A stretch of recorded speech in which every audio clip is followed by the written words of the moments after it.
সম্মানিত দর্শক শ্রোতা, রাসূলুল্লাহ সাল্লাল্লাহু আলাইহি ওয়াসাল্লাম সাইয়েদনা হযরত ওমর রাদিয়াল্লাহু তাআলা আনহু সম্পর্কে বলেছেন, ওমরের জিহ্বা এবং অন্তর আল্লাহ হক স্থাপন করে দিয়েছেন। তার একটি প্রতিচ্ছবি আমরা দেখতে পাই। একদিন জুমার দিনে মসজিদে নববীতে বক্তব্য রাখতে দাঁড়িয়েছিলেন মুসলিম জাহানের খলিফা সাইয়েদনা হযরত ওমর ইবনুল খাত্তাব রাদিয়াল্লাহু তাআলা আনহু। ঠিক নাকের সামনে দাঁড়িয়ে গেলেন এক সাধারণ নাগরিক। অর্ধ জাহানের খলিফাকে প্রশ্ন করলেন, আপনি এত লম্বা জামা কোথায় কিভাবে তৈরি করেছেন?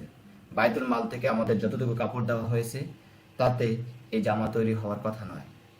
খলিফার পুত্র আব্দুল্লাহ ইবনে ওমর দাঁড়িয়ে গেলেন, বললেন, চাচা, আপনার কথা ঠিক আছে, তবে আমি আমার কাপড়ের অংশ বাবাকে দিয়েছি, তিনি তার অংশ এবং আমার অংশ মিলিয়ে এই জামা তৈরি করেছেন। স্বচ্ছতা, সততা, জবাবদিহিতার কথা একবিংশ শতাব্দীর বিভিন্ন মহল থেকে বিভিন্নভাবে প্রচারিত হচ্ছে।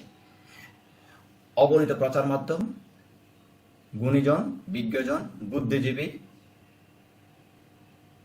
কথা বলেই যাচ্ছেন, কিন্তু সততা এবং জবাবদিহিতার এরকম একটা উদাহরণ কি বিশ্বে কেউ দেখাতে পেরেছে?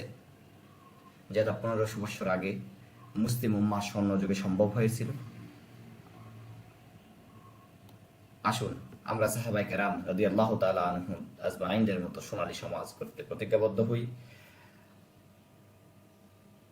তার সম্পর্কে রাসূলুল্লাহ সাল্লাল্লাহু আলাইহি ওয়াসাল্লাম বলেছেন, ওমরের জিহ্বা এবং অন্তর আল্লাহ হক স্থাপন করে দিয়েছেন। শুধু ওমর নয়, এরকম বা প্রত্যেকটা ব্যক্তিও ছিলেন।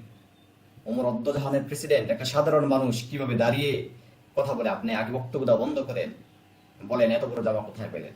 আমাদের সমাজে সেটা দেখা যাচ্ছে না। আমাদের সমাজে প্রতিবাদ করারও কোনো ব্যক্তি নাই। হযরত ওমর কিন্তু সেদিন আল্লাহর প্রশংসা করেছিলেন। তিনি বলেছিলেন, সে আল্লাহর প্রশংসা, সে আল্লাহ দরবারে মস্তক অবনত করছে যে আল্লাহ রাব্বুল আলামিন এমন এক সমাজের মানুষগুলোকে নেতৃত্ব দেওয়ার জন্য আমাকে প্রেরণ করেছেন, যেখানে হযরত ওমর যদি ভুল পথে চলে যায় মানুষ শুধরিয়ে দিবে।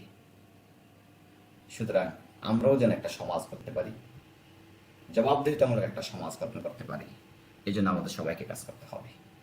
সম্মানিত দর্শক শ্রোতা, যারা আমাদের চ্যানেল নিয়মিত শুনছেন, সাবস্ক্রাইব করছেন, তাদের সহ আমরা সমগ্র উম্মাহর জন্য আল্লাহ রাব্বুল আলামিনের কাছে উত্তম যা কামনা করছি। মহান আল্লাহ রাব্বুল আলামিন যেন আমাদের সবাইকে তার রহমতের চাদরে আচ্ছাদিত করে রাখুক, দুনিয়া এবং আখিরাতে কল্যাণ দেন, সবাইকে একসঙ্গে জান্নাতুল ফেরদাউসের মেহমান করুক।